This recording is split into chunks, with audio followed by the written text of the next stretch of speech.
Welcome back to my series of historical events. It's been a while, as I have been helping the young folks doing their About This Day videos. They like things going fast, and I prefer to dive a bit deeper. I like thoughtfulness. Consider the importance of care and thoughtfulness. What happens when we neglect thoughtfulness? What chaos ensues when we act without caution or reflection? Let's dive into today's story before I lose myself in these musings. Settle in for a tale where war, foolishness and drunkenness collide, showing us the consequences of impulsive actions. Now, brace yourself for the story on how a couple barrels of local brewed schnapps can initiate the decline of an entire empire. War is chaos. But what if I told you that sometimes soldiers don't even need an enemy to create the chaos? Picture this. It's 1788. And the Austrian army is camped by the river Timis in modern-day Romania, ready for battle. But before they can even encounter the Ottoman forces, they end up fighting themselves in what may be the most bizarre and embarrassing military blunder in history: the Battle of Karánsebes. By 1788, Europe was in turmoil.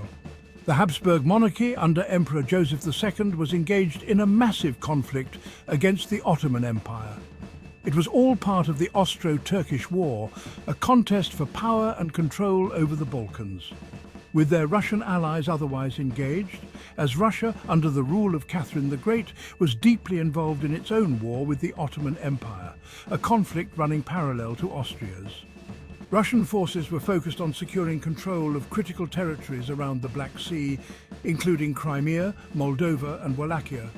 Catherine's generals, particularly the renowned Alexander Suvorov, were leading successful campaigns, capturing Ottoman fortresses like Ochakov and Bender.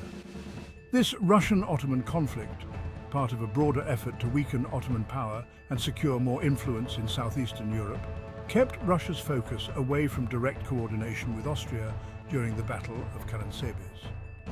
While Austria faced internal struggles and logistical challenges, Russia was steadily making gains, setting the stage for its dominance in the region. In other words, the Austrian army had to deal with its toughest challenge itself. You also have to understand the daily life of the soldiers in the army. Life as a soldier in the 18th century Austrian army wasn't just about fighting. One of the most important daily routines for soldiers was securing enough food and drink to sustain them during grueling campaigns. On a typical day, each soldier received around 1 to 1.5 pounds of bread, a staple that provided much-needed energy.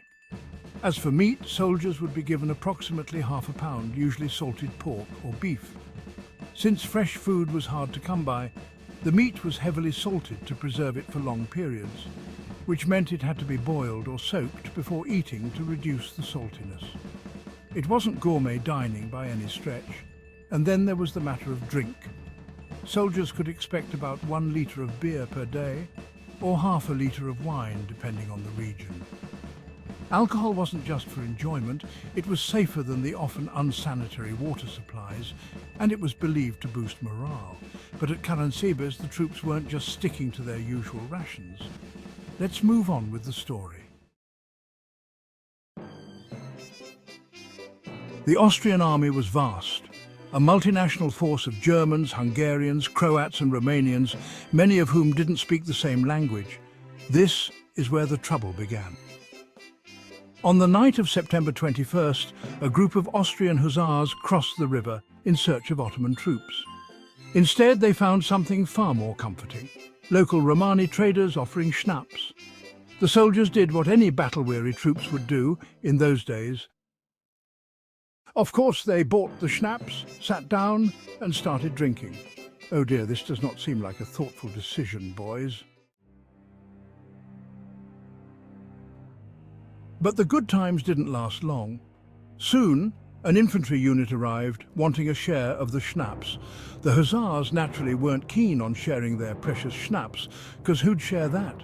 Now, everyone that have already visited Central Europe, or Scandinavia for that sake, will understand this. Schnapps does a lot of things for you. It does, however, not make you smart or clear thinking. Trust me on that one. Words were exchanged, tensions rose, and soon enough, Fists started flying. Then someone fired a shot. And in the heat of the moment, someone shouted, "Turks! Turks!" sending the camp into absolute panic. What followed was pure pandemonium.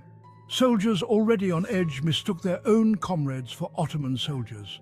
To make things worse, officers who tried to calm things down by shouting, "Halt! Halt!" were misheard as "Allah, Allah" by non-German-speaking troops, convincing them that the Turks were attacking. The chaos escalated as cannons were fired, horses stampeded, and soldiers shot at shadows and each other. Even Emperor Joseph II, the Holy Roman Emperor himself, was knocked off his horse into the river. And all this without a single Turk in sight. By the time the smoke cleared, hundreds, if not thousands, of Austrian soldiers lay dead or wounded. Some accounts say up to 10,000 were casualties of their own making. 2 days later, the Ottoman army arrived, probably scratching their heads at the scene before them. They walked into Karánsebes without firing a single shot. It was, as many have called it, the easiest victory in Ottoman history.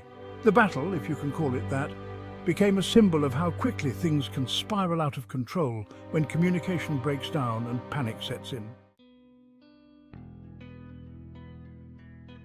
The Battle of Karánsebes is more than just a strange footnote in history. It's a reminder of the fragility of military discipline, the dangers of miscommunication, and the absurdity of war itself. As for Emperor Joseph II, the incident didn't help his already troubled reign. The reign of Joseph II, a bold emperor bent on reforming the Austrian Empire, unravelled partly due to his aggressive modernization efforts. The stage was now set with the Brabant Revolution of 1789, as discontented regions like the Austrian Netherlands revolted against his centralizing and progressive policies. What had begun as an idealistic push for enlightened governance quickly turned into a battlefield of resistance. Emperor Joseph, yes, he really looked like this, had a focus on weakening the nobility, and church-created enemies among the most powerful, and his disregard for local autonomy sowed rebellion. The Brabant insurrection, a pivotal event driven by outrage at the erosion of traditional privileges, highlighted his greatest weakness, an inability to balance reform with regional realities. Defeats on the battlefield and uprisings not only tarnished his military reputation, but also undermined the imperial unity he sought, underlining the pivotal nature of the Brabant Revolution in his reign. And so, Joseph II's empire teetered. The aftermath was brutal. When he died in 1790, only 18 months after the rather silly battle, his successor, Leopold II, was forced to reverse many of the emperor's changes. This signaled not only the failure of Joseph's vision, but also the fragility of a sprawling empire too divided to embrace a centralized power. Leopold died in 1792 after only 2 years of reign, and the long-term consequences for the Austrian Empire were stark, underlining the lasting impact of Joseph II's reign. A century of balancing reform against nationalism, setting the stage for the eventual fall of the empire amidst the tensions of the 19th and early 20th centuries. One could think that this was more than enough disaster for the royal family. Oh dear listener, can you guess who was Joseph's sister? Marie Antoinette was her name. A whole different story, but let's just say that the Austrian army wasn't the only ones that lost their heads. Well, back to this story. This moment, both a battlefield defeat and a political catastrophe, was a turning point, one that marked the beginning of Austria's slow but inevitable decline. Think about that next time you buy a couple of barrels of schnapps. It can lead to the decline of an entire empire. Thanks for joining us on this strange journey through history. If you enjoyed this video, don't forget to like, share and subscribe for more bizarre stories from the past.